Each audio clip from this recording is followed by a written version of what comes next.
All right, guys. Good morning. I'm gonna finish up our series this week from sort of the month of April. We're doing this 4-part series on the newness of life, and if you look back over the last 3 weeks. So if you're watching this and you haven't watched the past 3 weeks, definitely hit pause, go back to series point one and watch it, because essentially what we've done is looked at like who Jesus is.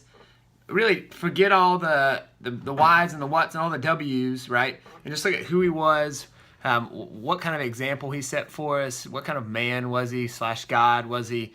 And how did he interact with Earth when he was here? And those kinds of things. And then the next week you'll look at, if you haven't looked, go back and look and see like why did he need to come? So that's a big question we needed to answer. It's not exactly the answer we want to hear, but why in fact did he need to come at all? Like why did we need Jesus on the earth? Why did he have to die? Why did he have to rise from the dead? And then our third week, if you go back and look, he says, we look at like how in the world was he able even to accomplish our salvation? And Jesus kind of testifies to the how there, and the way that he lived his life, and the way that death wasn't able to hold him. And then we really took a close look at some Old Testament stuff about how we needed somebody to pay our price for us, and how he was able to accomplish that. And so go back, and if you have not, and you're listening to this one now, have not listened to those three, go back and look at those three. This week, we're going to do a really succinct, short look at, so if all those things are true, like we know who he is, we know why we need him, and we know how he was able to accomplish those things, like what's next? Like the so what is the next one. So what now? Like what do we do with all of this information? How does this impact my life? How does this impact my day-to-day daily goings and comings? And so we're gonna look at really specifically at 2 Corinthians chapter 5. I'm gonna specifically start in verse 15. We'll go all the way down to 21. I'm gonna read that for you. And then we'll come back and look at some really specific word choices that Paul uses here to explain kind of the so what. Like, therefore, all these things are true, therefore, this is now reality for you. So let me read this to you, and then we'll come back and look at it. It's 2 Corinthians chapter 5, we'll start in verse 15.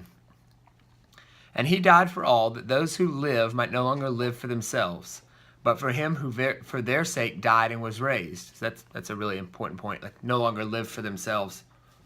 We'll come back to that. From now on, therefore, we regard no one according to the flesh. Even though we once regarded Christ according to the flesh, we regard him thus no longer.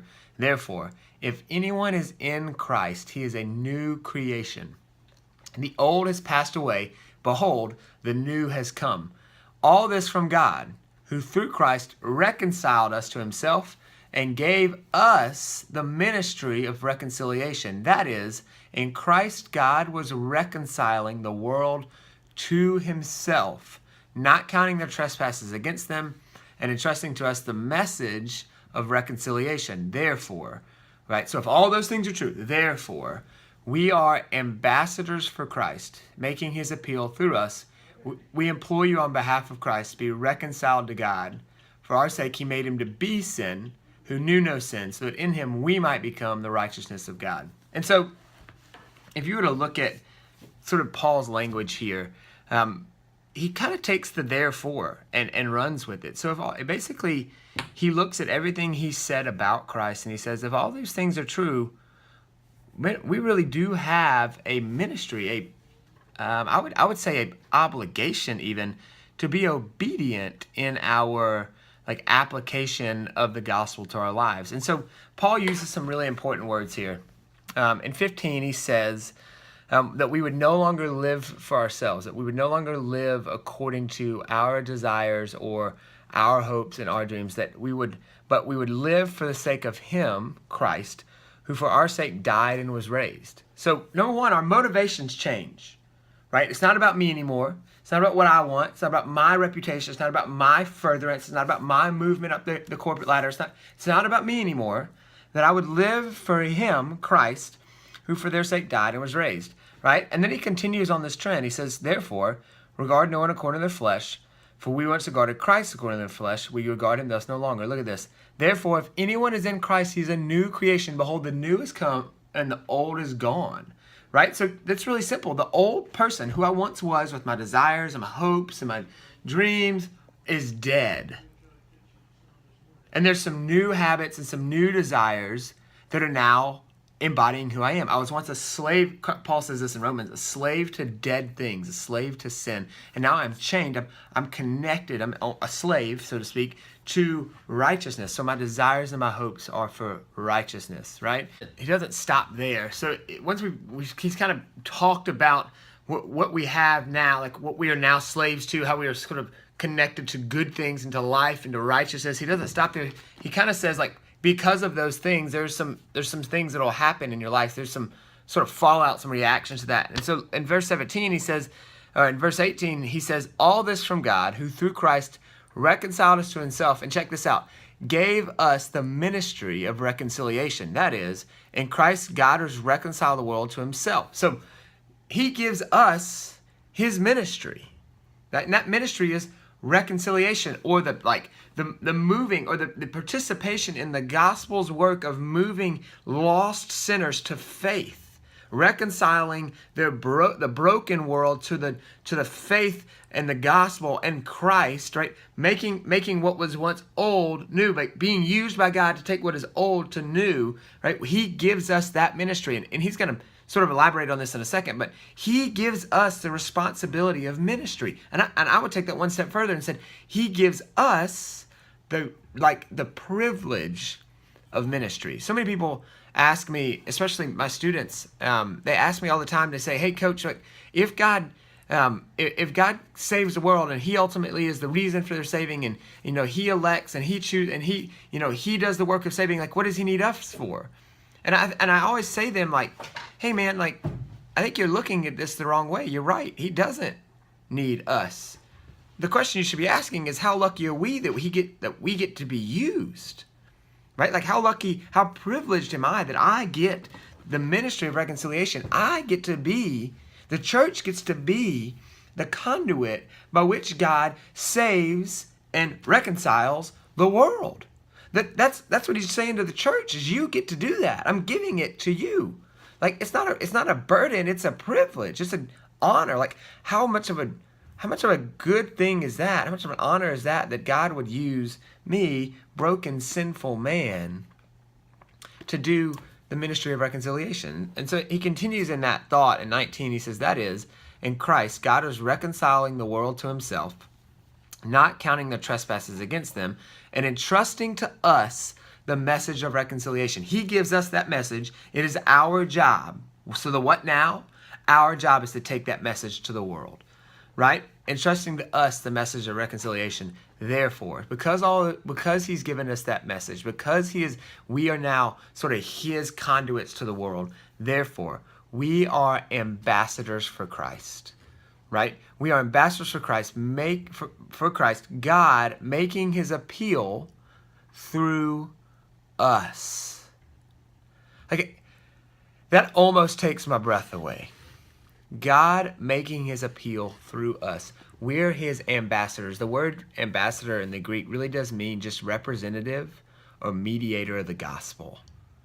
He's chosen us to bring and be the messenger, the conduit, the way that he's going to bring the message to reconciliation to the world, making his appeal.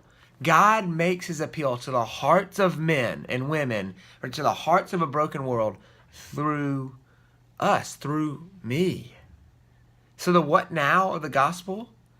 Man, God gives me the privilege and the honor and the incredible joy to bring that message to the world. The message that saved my heart and has saved the heart of the church, to the broken, lost, sinful people that walk by us every day, that walk down our hallways, that live in our dorms, that are all around us, to take that message, that appeal, God making his appeal through us. We implore you on behalf of Christ, be reconciled to God. And so I just want to kind of land on that thought. The so what? Like, the what's the next step? If Jesus is who he says he is, he's done what he says he's done, and he's done it in such a way as to save mankind. The so what is the Ephesians 2:10 idea. Like, So therefore, like, we are his workmanship, created in Christ Jesus for good works, which God prepared beforehand, right? We're his workmanship, his creation, his work, right? His, like, divine new creation, like new organism, really, that is designed to take the message of reconciliation and God make his appeal through me to the world, that the world might be saved by the power of Jesus Christ by faith alone. I get that privilege, and I get that honor, and it is my obedience to walk out and live out that next step. So the so what is really simple, right? If Christ has freed me, is it not a natural next step for me to then serve Christ? Right? If I think about what Christ freed me from, certain death, a life committed to sin and to destruction and leaving people in my wake and just a nasty, broken life headed for hell. And Christ picked me up out of that and put me in a new life that is committed to him, that is focused on joy, that is full of peace, that is full of hope. Is not the natural next step for me to be like, man, I'm spending the rest of my life serving this God who saved me for no fault of my own that I didn't do myself, but on Christ's merit alone. He picked me up. He saved me. He gets the glory. It is his work. I'm spending the rest of my life serving that God, right, for his glory, because people need to hear the same message that I heard that saved me, and I'm going to be his minister, his ambassador, bringing the ministry of reconciliation, God making his appeal through me to the world. So the so what is, get off your couch. Right? The so what is get up.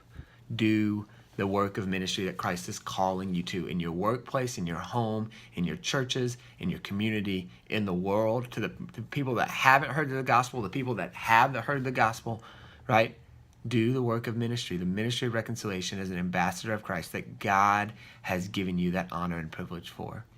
The ultimate desire of the Bible, right, is Matthew 28, that we would be saved, and then as part of our salvation, we would be going to all the world to make disciples of many nations. Get up is the so what. The so what is we don't spend our time hiding inside our doors at home, just me and the Lord, kind of with my arms around each other watching TV. It's get up. The gospel is an empowering, enabling message. Get up. Do the ministry that Christ has called you to. Love you guys.